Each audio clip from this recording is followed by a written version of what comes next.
செல்லுல பார்த்துட்டு சென்று விடாதீர்கள்.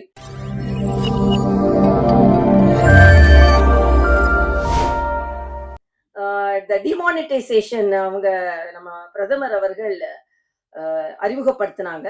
உடனே சில அரசியல்வாதிகள் அண்ணன் சீமான்ட்ட கேட்டாங்க, இதெல்லாம் இப்படி எல்லாம் எனக்கு சாப்பிட கூட காசு இல்லை, இப்படி எல்லாம் பண்ணா எப்படி அப்படின்னு. அண்ணன் திருமாவளவன்ட்ட கேட்கும்போது, இதெல்லாம் எப்படி, நாளைக்கு கூட எனக்கு சாப்பிடறதுக்கு காசு இல்லை, நான் என்ன பண்ண போறேன் அப்படின்னு நிறைய கருத்துக்கள் சொல்லியிருந்தாங்க. என்கிட்ட வந்து கேட்டாங்க. ஆனா நான் சொன்னேன், எனக்கு ஒண்ணும் பிரச்சனை இல்லையே அப்படின்னு. உங்களுக்கு பிரச்சனை இல்லையா, அப்ப உங்களுக்கு எல்லாம் முதல்ல தெரியுமா அப்படின்னாங்க. நான் உங்களுக்கு எல்லாத்துக்கும் 8ஆம் தேதி தெரிய மாதிரி தான் எங்களுக்கும் தெரியும். ஆனா என்னன்னா, என்னோட கோட்டும் ஒயிட்டு, என் நோட்டும் ஒயிட்டு.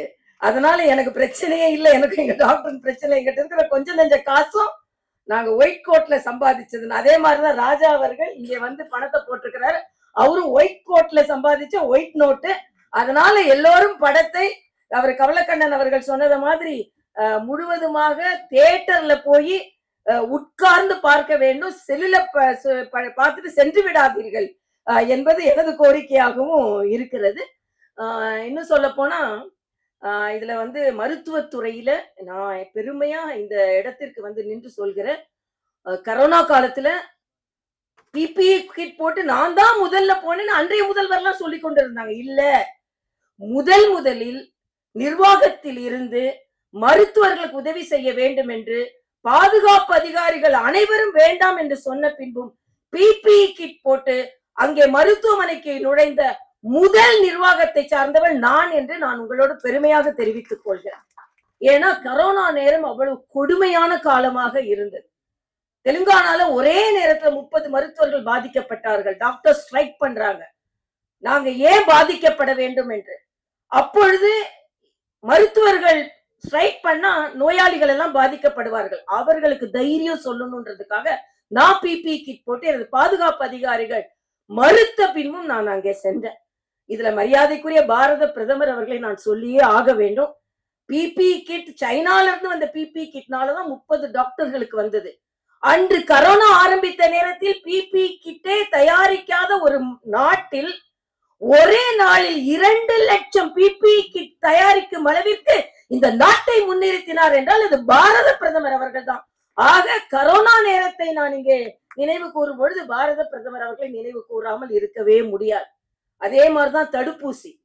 150 நாடுகளுக்கு தடுப்பூசி கொண்டு போனோம் என்றால் அதற்கு பாரத பிரதமரின் அந்த முயற்சி தான் காரணம். அதுல முதலில் அந்த தடுப்பூசியை உருவாக்கியவர் நம் தமிழ்நாட்டை சார்ந்தவர், குடியாத்தத்தை சார்ந்தவர். பாரத் பயோடெக்காரர்கள் ஹைதராபாத்ல இருந்தாலும் தமிழ்நாட்டை சார்ந்தவர்கள். ஆக உலகத்திற்கே தடுப்பை கொடுத்தது யார் என்றால் தமிழ்நாட்டை சார்ந்தவர்கள். இங்கே அண்ணன் ராஜா அவர்கள், 2 அண்ணனும் எனக்கு அண்ணன் தான், அதனால அண்ணன் ராஜா அவர்களை ஒரு வார்த்தை வருது, ஆட்சியே போனா கூட போதையை ஒழிக்க முடியவில்லை என்றால் ஆட்சியே போனாலும் பரவாயில்லைன்னு சொல்லக்கூடிய தைரியம் பாரதிய ஜனதா கட்சிக்காரர்களுக்கு மட்டும்தான். எப்படினாலும் ஆட்சியை பிடிச்சிடலாம் அப்படின்னு இல்ல, மக்களுக்கு கெடுதல் வருகிறது என்றால் எங்களுக்கு எதுவுமே தேவையில்லை என்று தான் நாங்கள் எல்லாம் பணியாற்றி கொண்டிருக்கிறோம். இந்த சமுதாயம் அதையும் உணர்வார்கள் என்று நான் நினைக்கிறேன். அதனால ஒரு நல்ல நிகழ்ச்சி. மருத்துவத்துல சம்பாதிச்சு இங்கே திரைப்படம் எடுத்திருக்கிறார். நான் அடிக்கடி ஒன்று சொல்வதுண்டு. நான் ராமச்சந்திரா மருத்துவக் கல்லூரியில பணியாற்றி கொண்டிருக்கும் பொழுது ஒரு நோயாளி ரொம்ப கவலையா இருந்தார். அவர்கிட்ட கேட்டேன், ஏங்க இவ்வளவு கவலையா இருக்கீங்க, என்னாகுமோன்னு கவலைப்படாதுங்கன்னு சொன்னேன். அதுக்கு அந்த நோயாளி சொன்னார், என்னாகுமோன்னு கவலைப்படல டாக்டர், எவ்வளவு ஆகுமோன்னு தான் எனக்கு கவலையாக இருக்கிறது என்று சொன்னார்.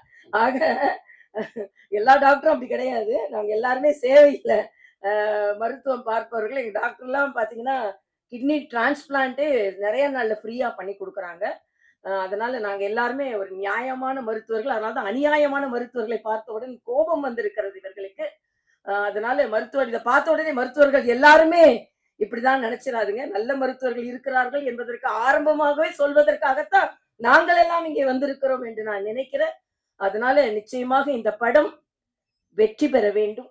எனக்கு ரொம்ப சினிமா பார்க்குற பழக்கம் கிடையாது.